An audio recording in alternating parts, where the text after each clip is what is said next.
Some families don't just fall apart, they rot from the inside and then turn into hunger outward. And that's exactly why the Texas Chainsaw Massacre still feels like a punch to the gut, even 50 years later. Let's sit with that for a second, because this isn't just polished horror with jump scares and clever twists. It's raw, ugly, and deeply psychological. The film drops you into a world that already feels wrong. A group of friends driving through rural Texas, heat, decay, abandoned slaughterhouses. Then they meet the Sawyer family, and everything in the world gets shredded. At the center is Leatherface, this hulking, masked, childlike man wears human skin as a face. He doesn't speak much, he just acts, swinging that chainsaw like it's an extension of his arm. But if you watch closely, Leatherface isn't a monster born evil.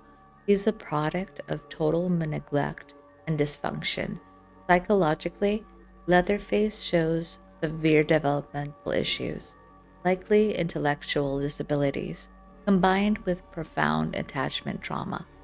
He was never socialized properly, never taught boundaries, raised in a house where violence and cannibalism are just how they survive.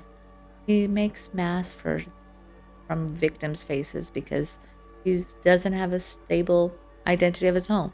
That skin mask isn't just a costume, it's him desperately trying to become someone else, anyone else. The whole Sawyer family operates on a twisted unit. The old man, the hitchhiker, grandpa, they're all remnants of a dead industry. The slaughterhouse closed. Their way of life ended.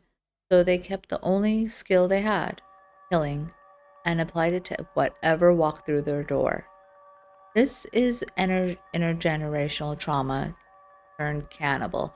When a family's identity is built around violence and survival, it society abandons them. They don't just fade away, they adapt in the most horrifying ways possible. They start seeing outsiders as meat, not people. Meat. That dehumanization is key. Once you stop seeing as fully human, anything becomes possible. Watch how they play with their victims. It's not quick.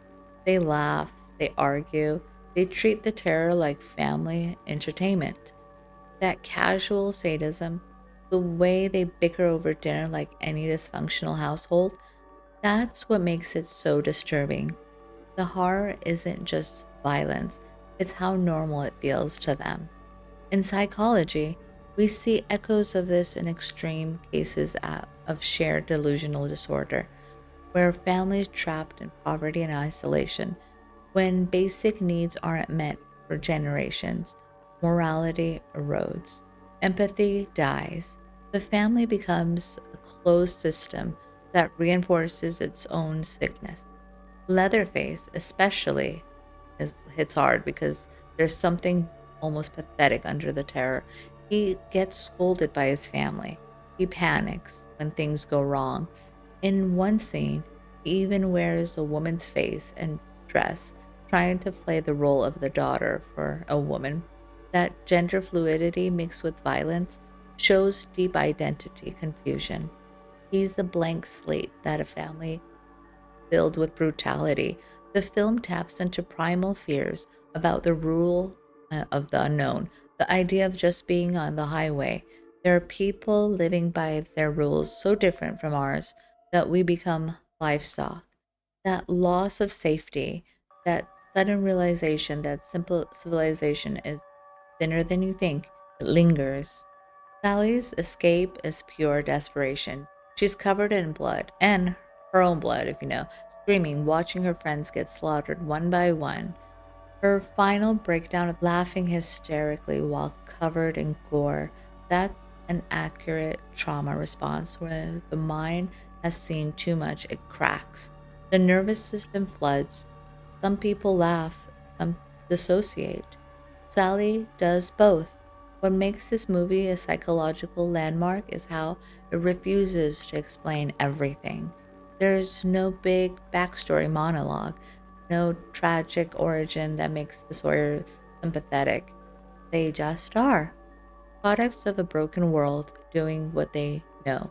The cannibalism isn't about hunger alone, it's about power, control, consuming others to keep their dying family alive. In a way, they're trying to absorb the vitality of the young victims because their own lives have rotted away. This speaks to real dark corners of human behavior.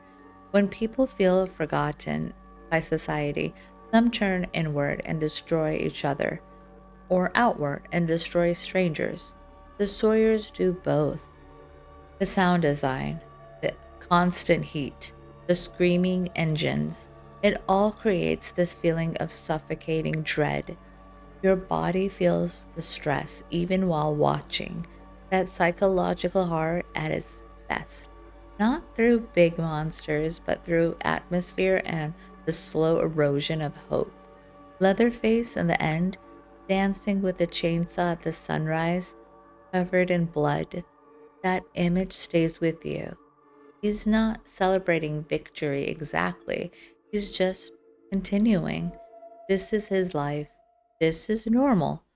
The film forces you to sit with an uncomfortable truth. Civilization is fragile. Empathy is learned. And if the right conditions line up, poverty, isolation, generational damage, a family can become something that hunts and eats the rest of us. That's why Texas Chainsaw Massacre still works. It doesn't feel like fiction. It feels like a warning about what lives in the cracks of society and what happens when those cracks get wide enough for people to fall through and keep falling. Take a breath after this one, because the Sawyers don't just chase you with a chainsaw, they make you wonder how thin the line really is between us and them. And that is the real massacre.